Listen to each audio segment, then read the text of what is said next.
Graças a Deus, irmãos. Amém?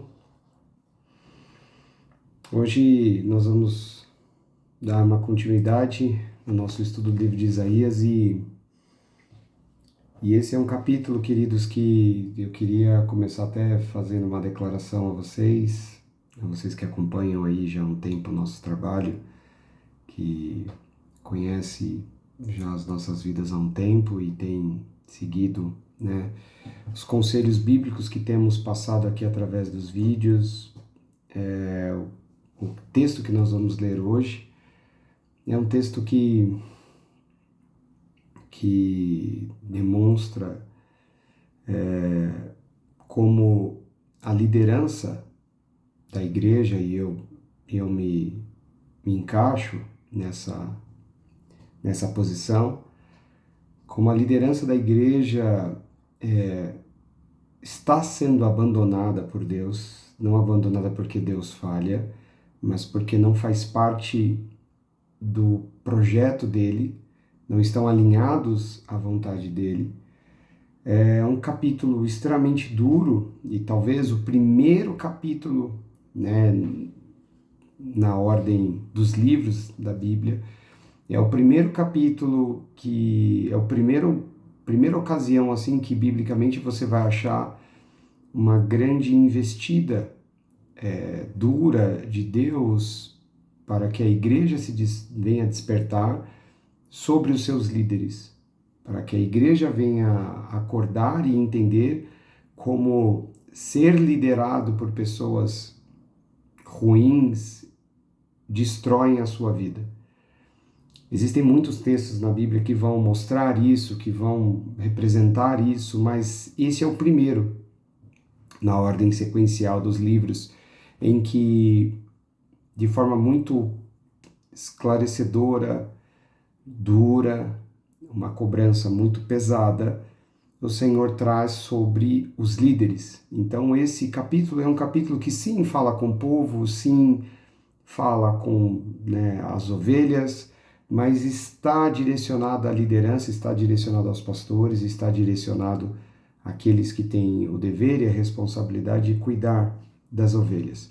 E muitas vezes, eu sei, porque eu fiz parte disso por muito tempo, e nós vamos entender não só nesse capítulo, mas nos capítulos que estão a vir à frente, que a nossa responsabilidade como igreja é tornar-nos independente.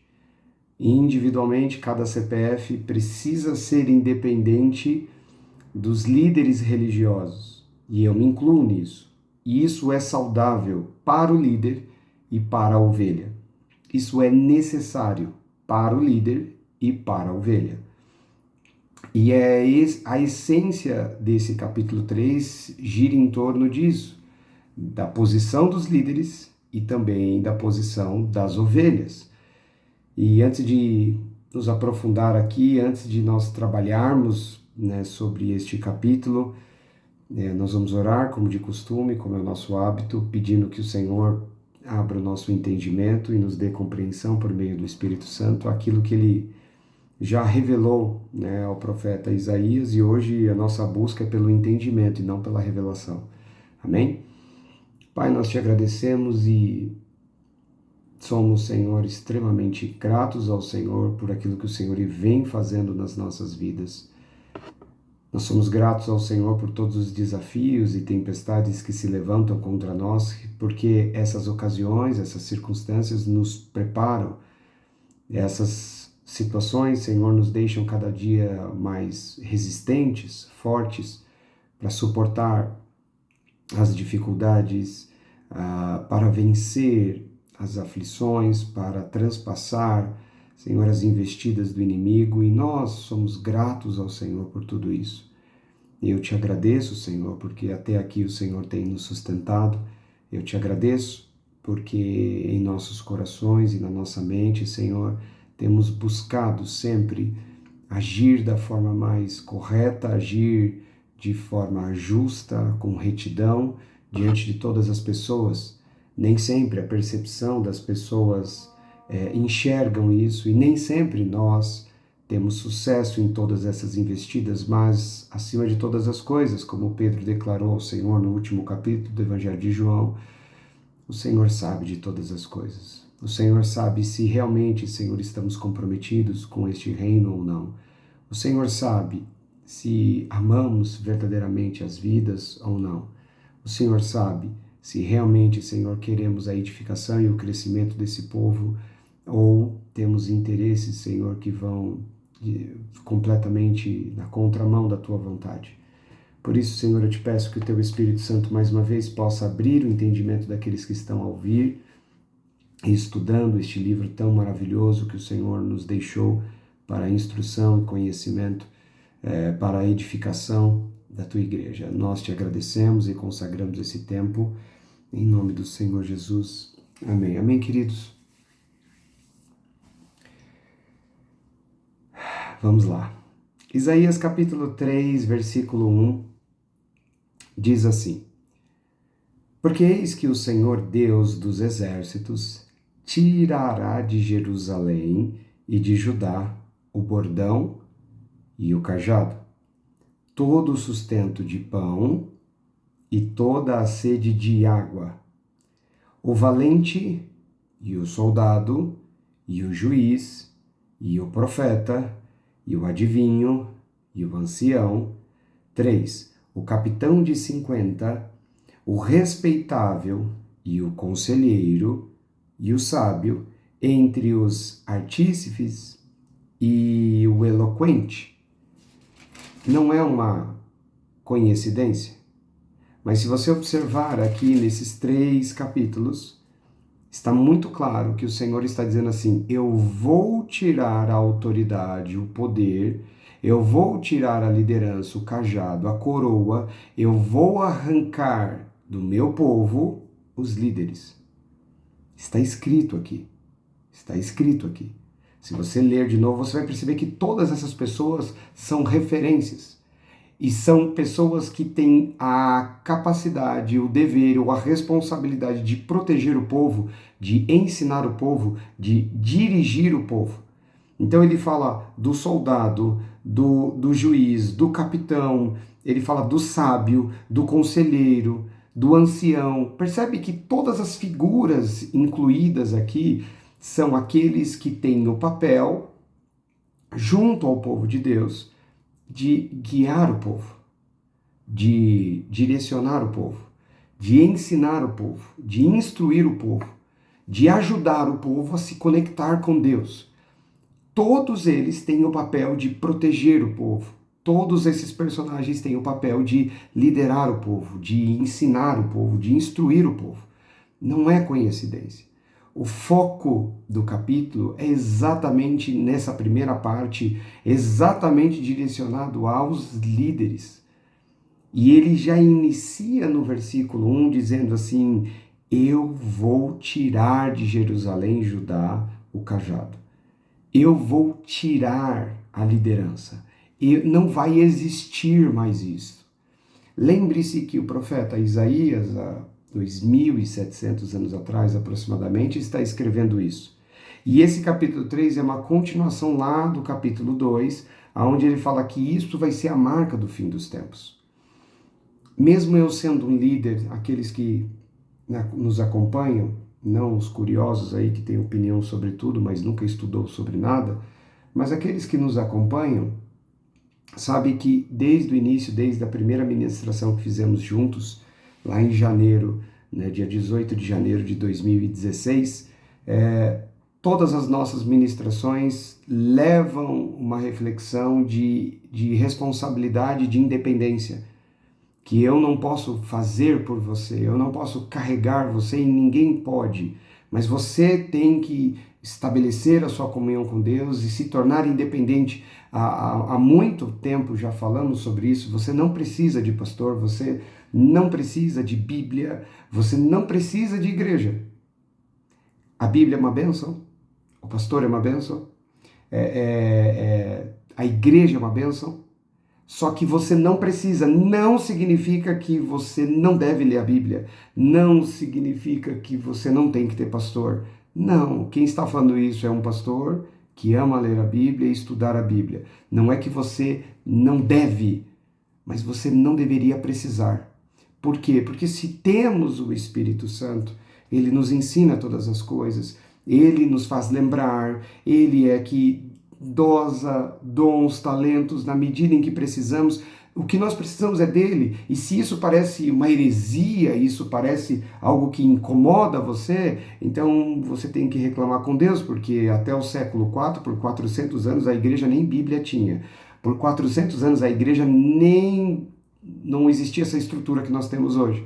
Ela não tinha reuniões frequentes, todos os domingos, na rua tal, endereço tal. Não existia isso. Então, se a essência de ser cristão é ter uma igreja à parede, é ter um livro, 66 livros encadernados numa capa preta aqui, se essa é a essência, então nós temos que considerar que os primeiros 400 anos todos os cristãos, incluindo os apóstolos, todos eles morreram e foram para o inferno, porque eles precisavam disso.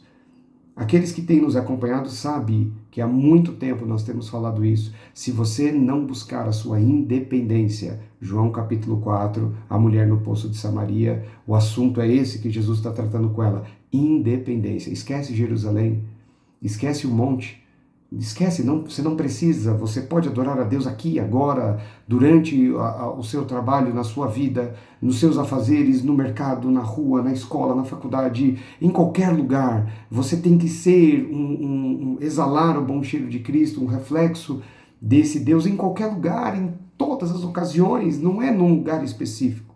Não é tendo que, peraí, o sacerdote tem que me abençoar, porque se o sacerdote não me abençoar, não vale, não existe isso. Então, há 2.700 anos atrás, Deus falou com Isaías, leva essa mensagem, eu vou tirar o cajado, eu vou derrubar a liderança, eu vou arrancar isso de dentro do meu povo. Queridos, e não pense que esse texto é um texto que foi no tempo, valia, é uma profecia que valia para o tempo de Cristo. Não, pelo contrário. Você já vê no capítulo 2 que ele está falando do fim dos tempos, dos últimos dias. E ele vai reforçar isso dentro desse capítulo 3 e mais ainda no capítulo 4. Porque esse é um problema. A liderança se corrompeu. A liderança se perdeu. Então, percebe que os exemplos são pessoas que são graduadas. Não é qualquer um. Para se tornar um capitão, leva-se tempo. Você tem que provar o seu valor, você tem que lutar por muito tempo. E se você fizer uma reflexão rápida e direta, você vai perceber que os líderes mais questionáveis que existem hoje, os líderes religiosos que mais causam divergência, polêmica, que mais incomoda o próprio cristão, esses líderes, eles foram um exemplo e uma referência perfeita e maravilhosa no início dos seus ministérios. Existem líderes que são amantes do dinheiro, que as suas igrejas, sua denominação hoje é considerada como, né, um banco, porque tudo é dinheiro, mas quando você vai na década de 80, esse homem era uma referência de ensino bíblico, ele era uma referência de liderança do cristão que estava crescendo no Brasil, ele era um exemplo, ele era um homem na qual os grandes líderes religiosos da nossa nação se reuniam, consultavam e dividiam ideias, e as ideias desse homem eram ideias realmente transformadoras, né? Ele entendia a Bíblia de uma forma que poucas pessoas até naquele momento conseguiam compreender, então eram grandes referências e se tornaram um lixo, exatamente um lixo. Você pode pegar inúmeras denominações, seus líderes lá na década de 80, e se você conhecer a história das igrejas, e você vê como ela foi criada, as neopentecostais, né? E você vê como foi fundada, a direção que Deus deu, né, segundo esses, nos testemunhos para esses, e como eles começaram cuidando de gente da rua, gente que a sociedade abandonou, drogados, isso, e é lindo, é maravilhoso, mas quando eles chegam na patente alta, tá aqui, ó, capitão, né, cajado, profeta, ancião, quando passa o tempo e eles chegam a uma maturidade de experiências, esses homens se perdem. Nunca é no começo. Começam no espírito, como Paulo fala, mas terminam na carne. E essa é uma marca que se repete, queridos. Se repete. Os grandes líderes é uma tendência natural, eles vão cair. Eles vão falhar, mas não é falhar como qualquer homem falha. Eles vão se inclinar às heresias, eles vão caminhar e se perder, queridos. Eu posso dar nomes aqui, também não tenho problema em falar nomes, mas esses homens, Edir Macedo, sabe, Estevão Hernandes, Silas Malafaia, que já levantou a mão do Lula pedindo para a igreja votar nele, e hoje o Lula tem que morrer, porque senão, se do Lula morrer, vai ser uma festa. Homens que se tornaram homens de alta patente, ministerialmente falando hoje, se tornaram capitães, líderes, mas que já foram abandonados pelo Senhor. Já foram, queridos. O que você está falando é muito sério. Não sou eu que estou falando. Está escrito aqui. E os frutos demonstram isso. Não existe mais evidências de transformação, não existe mais evidências que a prioridade é a igreja, não existe mais evidência que a prioridade é uma vida, né? Semana que passou, uma família, irmãos aqui compartilharam comigo da postura de um grande líder religioso que estava aqui em Sorocaba e como, sabe, totalmente insensível com as pessoas ali, com uma frieza, com uma carnalidade nas atitudes. É isso que Isaías está falando, queridos. O Senhor falou assim: eu vou tirar o cajado, eu vou tirar o bordão, eu vou tirar a liderança desses homens, eu vou arrancar deles. Eles não serão os meus representantes nessa terra. Eu vou arrancar. Então, em primeiro ponto, você precisa fazer uma reflexão sobre de que tigela você está bebendo essa água. Quem é o líder?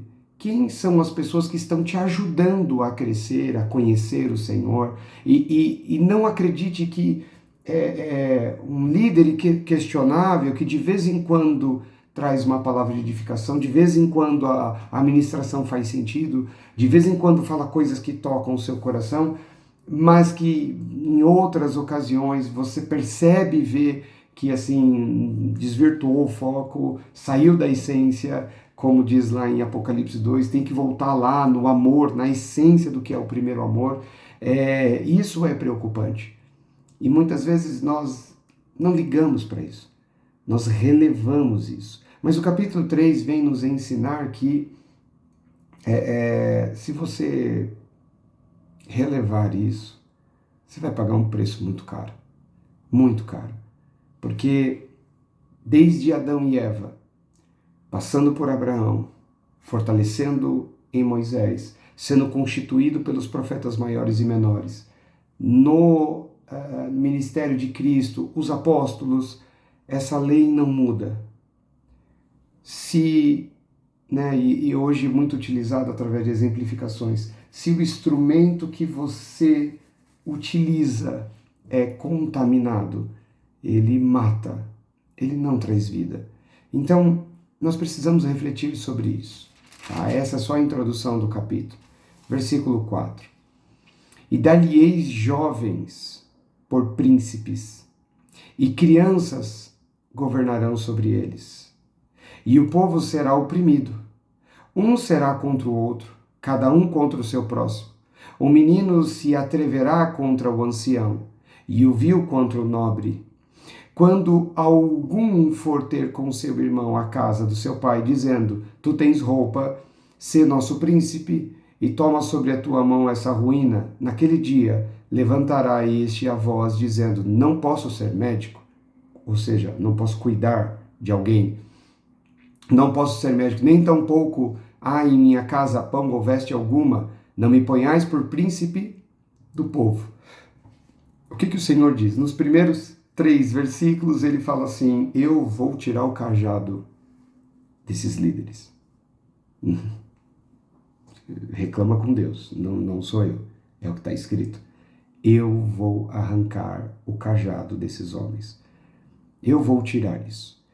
E mais, jovens, pessoas imaturas, crianças vão governar sobre eles, vão prevalecer sobre eles. Escuta o que eu estou te falando. O que esse versículo 4 está querendo dizer, o que o versículo 4 quer nos ensinar é uma coisa que já acontece hoje, que é um exemplo prático. Prático. Você senta para ouvir ministrações desses grandes líderes e você não vê Cristo, e você não vê palavra, você não vê. Você vê ideias, conceitos, convencimento da igreja que a gente tem que tirar aquele político e colocar esse político, você vê tudo isso. Mas você não vê o evangelho, você não vê arrependimento, você não vê arrependei-vos, você não vê isso. Esses são os grandes líderes. Aí vem uns meninos agora de 20 e poucos anos, 30 anos, na internet, com cortes, com palavras em entrevistas e podcasts, e eles usam frases e eles ensinam coisas para o povo, biblicamente, com muito mais profundidade do que esses líderes. Em 30 segundos, ele consegue pegar uma passagem bíblica e trazer a profundeza daquele texto, a real mensagem daquele texto, que o líder não fala, não ministra e não ensina. E aí esses jovens começam a crescer e viralizam e viram e acabam virando palestrantes e viram ministros e vão correr às igrejas falando isso e aquilo. E isso começa a incomodar os líderes. E o Senhor já falou aqui, eu vou colocar crianças que eles vão ter mais base, eles vão falar de coisas mais profundas que vocês, que deveriam estar ocupando essa situação. Não para aí. Aí ele fala que não necessariamente o povo vai seguir esses mais novos. Não necessariamente o povo vai ouvir esses mais novos. Eles preferem os grandes. É assim que funciona. Não sou eu que vou impedir isso de acontecer. Isso já está escrito. Isso já foi profetizado. Então, ninguém vai mudar isso. Ninguém tem poder para mudar aquilo que foi determinado por Deus, foi dito por Deus. Coloca isso na cabeça. Não adianta. Se você quer ouvir, se você quer seguir esses grandes líderes, ok. A consequência vem a partir do versículo 5. Lembra que falamos, cuidado, de que tigela você bebe água?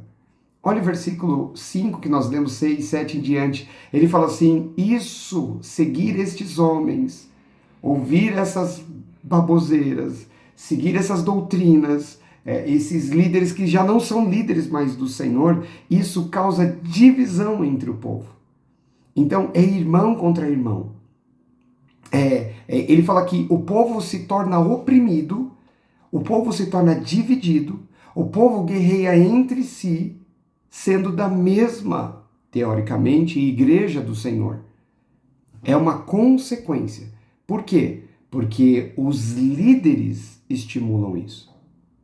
Olha, para você que é da nossa igreja e que não é da nossa igreja, mas quem é da nossa igreja foi de outra igreja, eu desafio vocês, queridos, eu desafio vocês, porque eu só conheci 2 igrejas até hoje, de centenas de igrejas que eu conheci, não só de ouvir falar, mas de estar presente, de participar, de estudar sobre as suas convenções e doutrinas. Eu só conheci 2 igrejas até hoje, só 2 igrejas, que o seu líder incentivava e não proibia os seus membros de visitar outras igrejas. Todas as igrejas, com exceção dessas 2, todas as igrejas, elas diretamente ou indiretamente proíbem os seus membros de ir para qualquer outra igreja evangélica, para ouvir qualquer outra ministração de uma igreja evangélica, para participar de um culto, de uma ceia numa igreja evangélica. E eu sei que você sabe que é assim que funciona. Não, meu pastor nunca proibiu, mas não gostava, mas preenchia a semana com tanto culto, e se você falta num culto, quando você tá, fala para ele, eu fui visitar uma igreja perto de casa, e veja como vai ser o tratamento que você vai receber da parte dele. É assim que funciona. Sempre foi assim. O povo é guiado por esses homens. E isso faz com que esses homens causem divisão dentro do povo. Entende? Se divide entre si. É o que ele está dizendo aqui. E esses que veem um problema, isso é, gente, é Bíblia, a gente acabou de ler, se quiser a gente lê de novo. Vamos lá. Você vai para uma rede social e você vê ali, o pastor André Valadão falou sobre tal coisa. Aí você entra nos comentários. Nem estou falando se está certo ou errado, você entra nos comentários. Todo mundo que está comentando ali, 99% é crente. Não é macumbeiro. É crente. Ok? 99%. E quais são os comentários? Esse cara tá falando besteira. Isso aqui. Eu apoio. Você vê que tá tudo dividido. Tá tudo dividido. Quem está criticando o pastor? Jovens. Na maioria. Pessoas mais novas. Não, porque isso está errado. Tá vendo porque eu saí da igreja? Por causa desse tipo de gente. Não são os anciãos. Não são os líderes. Não é o pessoal que está lá em cima. Tem 2.000 comentários de pessoas jovens. De pessoas novas, de 30 e poucos anos, 20 e poucos anos. Esse é o público. Olha que interessante. Então, assim, você não concorda com ele? Não concorda, ele está errado. Tá bom, então, o que você faz? Por que você então não começa a fazer diferente? Por que você então não começa a levar o evangelho do jeito que deve? Porque deve segundo o seu conceito. Então, por que você não assume uma responsabilidade e começa a levar cura para essas pessoas? Aí o que Isaías fala aqui, no versículo 7? Não, eu não sou médico. Eu não estou aqui para cuidar de ninguém. Eu só estou aqui para opinar, só estou aqui para ser crítico, eu só estou aqui para falar que esses líderes só pensam em dinheiro. E mesmo sendo verdade, a Bíblia não está dizendo que ele está errado. Mas olha só, nós temos líderes corruptos que o Senhor disse, eu vou tirar o cajado. Aí nós temos um povo que critica esses líderes, que julga esses líderes, que desce a lenha nesses líderes, mas também não querem fazer nada, mas também não querem ir lá e oferecer remédio para o doente, mas também não quer. Então nós temos de um lado uma liderança corrupta, condenada, falida, que o próprio Senhor, versículo 1, não é o Diogo, é a Bíblia, disse, eu vou arrancar, eles não são mais meus líderes, eu vou tirar o cajado deles. Então a gente tem uma liderança apodrecida. E aí nós temos um povo ignorante, no sentido do conhecimento bíblico, que reconhece essas falhas desses líderes, critica esses líderes, causa muita divisão entre si, não tem comunhão entre os irmãos e o pior, não querem se colocar na brecha para restaurar. Não querem curar pessoas. Bom, já que os líderes não estão curando, vou eu então. Lembra de Neemias? Por que não eu? Já que ninguém vai fazer nada por Jerusalém, eu faço. Tá claro no versículo 7. Não. Eu não estou aqui para curar ninguém, cada um com seus problemas. Eu só estou dando a minha opinião. Mas não produz nada. Mas não ajuda ninguém. Mas não faz nada por ninguém. É o que está escrito aqui. Não é o cenário do século XXI? Não, lembra? Esse texto aqui foi para os tempos de Jesus, com relação aos judeus. Será? Então, coincidentemente, encaixa perfeitamente nos dias de hoje, mas não é para os dias de hoje. Vamos seguir o texto. 8. Porque Jerusalém tropeçou, e Judá caiu, porquanto a sua língua e as suas obras são contra o Senhor, para irritarem os olhos da sua glória. A aparência do seu rosto testifica contra eles. E publicam os seus pecados como Sodoma, não os dissimulam. Ai da sua alma, porque se fazem mal a si mesmo. Queridos, preste atenção no que ele falou aqui. Os próprios crentes falam dos seus pecados como se não fossem pecados. E aí você vê pastores, líderes, influenciadores cristãos. Está escrito aqui, eles testificam do seu pecado. Está escrito aqui, e publicam os seus pecados. Gente, publica os seus pecados. Como assim? Você abre a página do pastor, da igreja, do influenciador que tem milhões, e ele fala: eu não vejo problema em fazer esse tipo de coisa. Eu não vejo. Onde está escrito na Bíblia que não pode fazer isso? Aonde está escrito na Bíblia que não pode ser assim? Eles publicam aquilo que é pecado e que eles fazem. Mas na cabeça deles não é pecado. Aonde está escrito? O problema é que eles estão perguntando para quem também não conhece, porque se perguntasse, se lesse a Bíblia, eu descobri que não pode, está escrito aqui, está aqui, ó, não pode. Onde está escrito na Bíblia que não pode fazer assim? Aonde está escrito na Bíblia que não pode ter isso? Aonde está escrito na Bíblia que não pode ser desse jeito? Quem disse que não pode beber de vez em quando esse negócio? Quem disse que não pode? Quem disse? Aonde está escrito? Eles publicam seus pecados, eles publicam coisas absurdas, eles divulgam isso, eles colocam em evidência os seus próprios pecados. Não é desse tempo. Essa palavra aqui é para 2000 anos atrás. Não é para século 21. Segue o texto. 10. Dizei aos justos, quem bem lhe irá, porque comerão do fruto das suas obras. Esse capítulo tem 26 versículos. 26 versículos. O menor versículo desses 26 é o único que é para os remanescentes. O que nós lemos até o versículo 9 são o quê? São versículos cobrando os líderes, cobrando a igreja, que critica, briga, se divide entre si, mas também não se oferece para curar ninguém. Mas tem opinião sobre tudo. Aí o versículo 10 ele fala assim: dizei aos justos que bem lhe irá. Ei, você que não faz parte disso, continua firme. Vai dar tudo certo. Ele diz aqui: vocês vão colher o fruto dessa fidelidade. Vocês vão colher o fruto dessa resistência. Vocês vão colher fruto de não compartilhar com isso. Dizei aos justos, vai dar tudo certo, continua, você vai colher o fruto disso. Então, tem aqui no meio desse furacão, tem uma palavra de consolo para o justo. Mas é só isso. Voltemos, versículo 11. Ai do ímpio, mal lhe irá, porque a recompensa das suas mãos se lhe dará. Os opressores do meu povo são crianças. As mulheres estão à testa do seu governo. Ó povo meu, os que te guiam te enganam e destroem o caminho das tuas veredas. O Senhor se levanta para pleitear e sai a julgar os povos. Mais uma vez ele repete: quem está destruindo vocês são os seus líderes. E o Senhor vai se levantar. E ele vai tomar providências. Lembra do versículo 1? Eu vou arrancar o cajado e o bordão.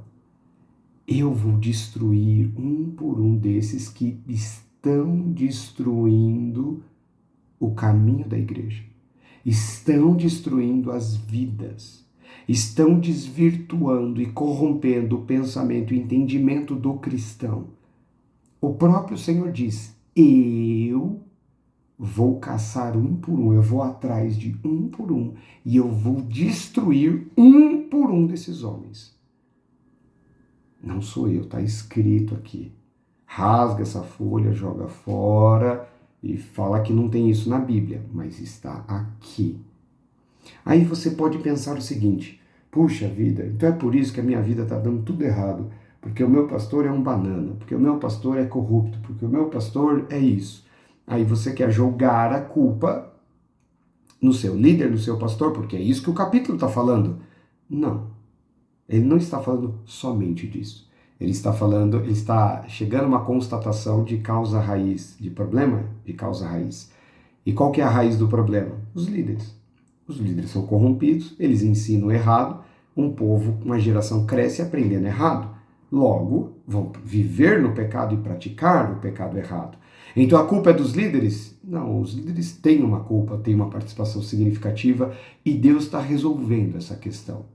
Você, justo, permanece aí, segura as pontas, vai dar tudo certo, o Senhor vai te recompensar. Mas aos corruptos, esses estão com uma mira, E o Senhor vai caçar cada um deles.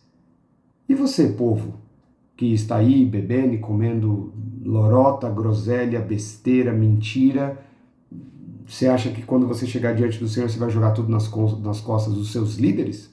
Nas costas do Diogo? Então agora é para você. Versículo 14. O Senhor vem em juízo contra os anciãos, os líderes, o seu povo e contra os seus príncipes. O texto está bem claro. Eu vou caçar os líderes, os príncipes, os anciãos. Vou caçar um por um, mas o povo também. Eu vou caçar os seguidores deles. Eu vou caçar. Diz aqui o texto. É que foste vós que consumiste esta vinha. O espólio do pobre está em vossas casas. Ele está falando na maioria aqui para o líder? Sim, porque é um capítulo, na sua maioria, direcionado para os líderes. Então ele fala assim, olha, eu sei que todo o dinheiro, tudo que os pobres juntaram está na sua casa, ele está falando dos líderes. Não é contemporâneo, não é para o século XXI. Então tá aí, você mora numa mansão às custas do trabalho do povo. Você tem casa na praia, tem isso, tem dinheiro, você tem uma mansão, você tem um castelo, a custa aqui. É que fostes vós que consumiste esta vinha, o espólio do pobre está em vossas casas. Não sou eu, querido. E você acha que isso não é século XXI? Você acha que isso aqui não serve para hoje? Você construiu sua riqueza no suor do povo. Você foi lá e saqueou o povo para ficar rico. 15. Que tendes vós que afligir o meu povo e moer as faces do pobre? Diz o Senhor, o Deus dos exércitos. Diz ainda mais o Senhor, agora é com o povo. Porquanto as filhas de Sião se exaltam e andam de pescoço erguido, e têm olhares impudentes, e quando andam como que vão dançando, e cascavelando com os pés. 17. Portanto, o Senhor fará tinhosa a cabeça das filhas de Sião, e o Senhor porá a descoberta a sua nudez. O que ele está dizendo aqui? Agora ele começa a responsabilizar o povo. As mulheres que estão vivendo como cristãos são irmãs, mas que estão sensualizando, que estão vivendo uma vida de promiscuidade em nome do Senhor, publicando o seu próprio pecado. Lembra que ele falou lá atrás? Faz questão de mostrar para todo mundo o seu pecado porque ela diz que aquilo não é pecado, estimulando os seus seguidores, criando imaginação, rebolando, dançando. Não é século XXI. Senhor, queridos, não adianta, queridos, não adianta. Esse livro aqui, ele é maravilhoso. Queridos, vocês não têm ideia da riqueza que é isso. O dia que vocês entenderem a riqueza que é a palavra de Deus, vocês vão comer esse livro horas e horas, todos os dias. Vocês vão dobrar o joelho e pedir ao Senhor entendimento e discernimento todos os dias, porque tudo está aqui. Tudo está aqui. Ele diz aqui, eu estou olhando para vocês, irmãs, que estão aí fazendo e criando esse ambiente, fazendo com que, e são irmãs cristãs, dançando, chamando a atenção, mostrando a sensualidade, mas são cristãs publicando o seu pecado como se não fosse pecado. Isso é um reflexo do povo, da maioria das irmãs. Da maioria das irmãs do povo de Deus no Brasil e no mundo. Da maioria. Se você não é maioria, que bom, não se esqueça do versículo 10. O versículo 10 é para você, o resto é só título de entendimento, ok? O versículo 10 é para você, você é justo, então permanece sendo justo. 18. Naquele dia tirará o Senhor o enfeite das ligas, e as redezinhas, e as luetas, e os pendentes, e as manilhas, e as vestes resplandecentes, 20. Os diademas e os enfeites dos braços, e as cadeias e as caixinhas de perfume e as arrecadadas. 21. E os anéis e as joias pendentes do nariz, e as vestes de festas, e os mantos e as coifas e os alfinetes, os espelhos e as capinhas de linho finíssimo, e as toucas e os véus. O Senhor se diz no versículo 1 que ele vai caçar os líderes e vai destruir um por um. O Senhor também diz que ele também vai caçar o seu povo. Ele também vai atrás de cada um daqueles que deveriam ser exemplo como líderes, mas também ele vai atrás do povo. Olha o versículo 24. E será que em lugar de cheiro suave, perfume, haverá fedor? E por cinto, uma coroa? E em lugar de escrepadura de cabelo, calvície? E em lugar de vestes largas, cilício?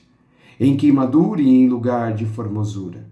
Teus varões cairão à espada, e teus valentes na peleja. E as portas da cidade gemerão e se carpirão, e ela se assentará no chão, desolada. É um capítulo extremamente sério e profundo. É um capítulo que foi escrito por este profeta quando o Senhor já avisava ele. Isso vai acontecer.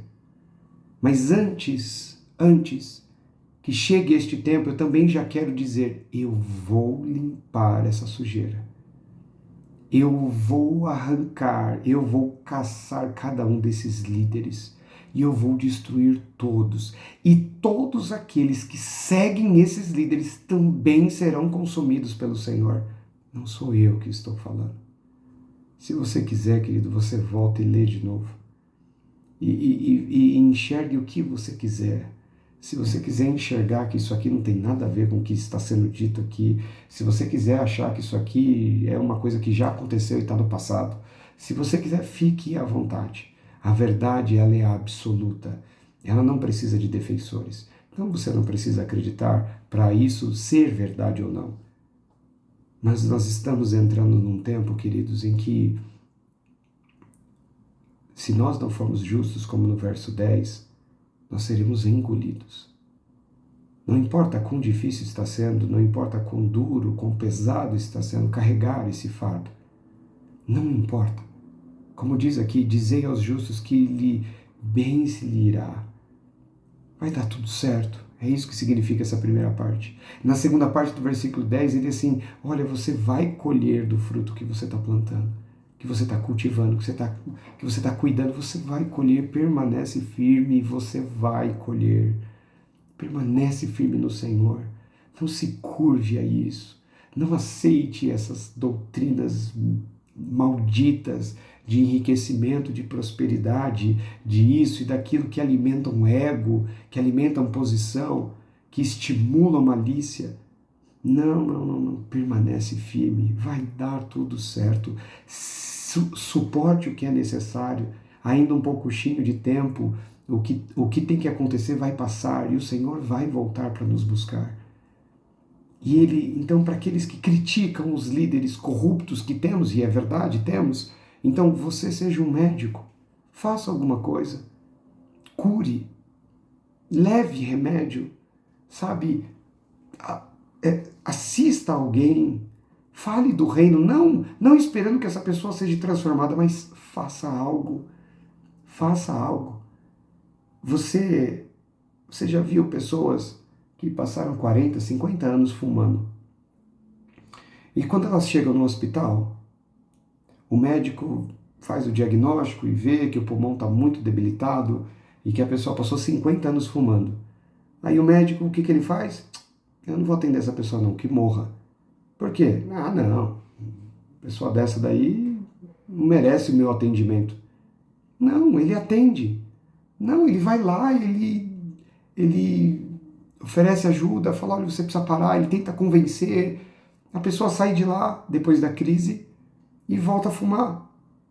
Um ano depois essa pessoa volta pior. O médico que ele faz? Ele atende. Entende que ser médico não é curar pessoas, não é salvar pessoas. Você cura, você salva, você oferece remédio, você faz tratamento, mas as pessoas continuam inconsequentes. Mas o texto diz, é nossa responsabilidade. Quantas vezes as pessoas chegarem, nós vamos oferecer remédio, nós vamos aconselhar, nós vamos falar do amor de Cristo, mesmo que elas peguem aquilo e depois não façam nada com aquilo. É nosso dever, é nosso dever. Entende, queridos, que nós vamos colher dos frutos. E fruto não é resultado. Lembra de Gálatas 5, a partir do verso 21, 22? O fruto do Espírito precisa ser gerado em nós. Não as vidas serem transformadas. As vidas serem transformadas é uma bênção, é maravilhoso. Mas quantas vidas foram transformadas e depois no meio do caminho abandonaram? E aí todo o esforço, toda a luta que você teve é em vão? Não, minha Bíblia diz que não é em vão. Entende, queridos, que nós temos que começar a conduzir as nossas vidas nos tempos em que nós estamos vivendo, no século XXI, com muita seriedade, porque o cenário está aí. As peças estão no tabuleiro. O jogo está pronto. Já está acontecendo e as pessoas insistem em não ver isso, em não enxergar isso. Mas aqueles, versículo 10, mas aqueles que estão firmes na justiça, não se curvando a estas coisas, vão permanecer de pé, vão colher fruto dessa dedicação. Amém? Que essa palavra, que sim é para os líderes, mas também para o povo, possa gerar uma transformação profunda na sua vida. Amém? Eu amo todos vocês, mesmo todos vocês que têm nos acompanhado. Eu amo todos vocês que não necessariamente faz parte da nossa igreja, mas faz parte do corpo de Cristo. Eu sempre fiz com amor e sempre faço com amor e vou continuar fazendo com amor, né, esse trabalho de ensinar, de levar o Evangelho da forma como ele é para todos vocês. Eu nunca me importei se as pessoas iriam compreender ou até valorizar isto, nunca foi meu objetivo, mas fato é que eu não tenho problema nenhum em me gastar e me deixar gastar por cada um de vocês. Amo de todo o meu coração cada um de vocês, não me arrependo de nada do que eu fiz com cada um de vocês e quero continuar servindo vocês até Jesus voltar. Quero continuar servindo cada um de vocês até enquanto eu tiver fôlego de vida. Eu quero ser um exemplo na vida de vocês. Eu quero ser uma inspiração nos dias difíceis de vocês. Eu quero que nos momentos em que vocês estiverem pensando talvez em desistir de servir ao Senhor, que vocês saibam que tem alguém próximo a vocês, que também está na mesma batalha, na mesma luta, e que nós estamos vencendo até aqui. Se vamos chegar até o fim, só o Senhor sabe. Mas se depender desta vontade que reina em nossos corações hoje, dessa chama que existe em nossos corações, sim, nós vamos até o último dia. Nós vamos chegar, nós vamos cruzar esse rio, nós vamos chegar até o outro lado, queridos. Nós vamos adentrar a terra prometida. E eu quero dizer o quanto eu amo vocês e vou continuar me desdobrando para continuar cuidando de cada um daqueles que fazem parte dessa história maravilhosa que Deus tem escrito na minha vida e vocês fazem parte disso. E eu não preciso dizer que pode contar comigo, né? Porque eu tenho procurado viver dessa forma. Não sou perfeito, não alcancei, né, isso, porque eu acho que são tantas as responsabilidades que muitas vezes se manifestam e a nossa desatenção para algumas coisas inevitavelmente gera incômodo, tristeza, chateação e a gente falha, mas não pelas intenções. Nós erramos pela ignorância, erramos pela falta de conhecimento, mas não errar pelas intenções. Então que você continue servindo ao Senhor, é uma alegria te servir, é uma alegria dentro das minhas limitações, né, estar com vocês, né, e acompanhar a vida de vocês. Amo todos vocês mesmo, é uma alegria muito grande poder servir vocês, é uma honra para mim servir vocês. E enquanto o Senhor me der saúde e fôlego, eu vou, né, continuar nessa empreitada. E enquanto os irmãos aceitarem e permitirem, nós estaremos caminhando juntos aí. Amém? Graças e paz a todos e tenha aí um tempo de descanso. Amém?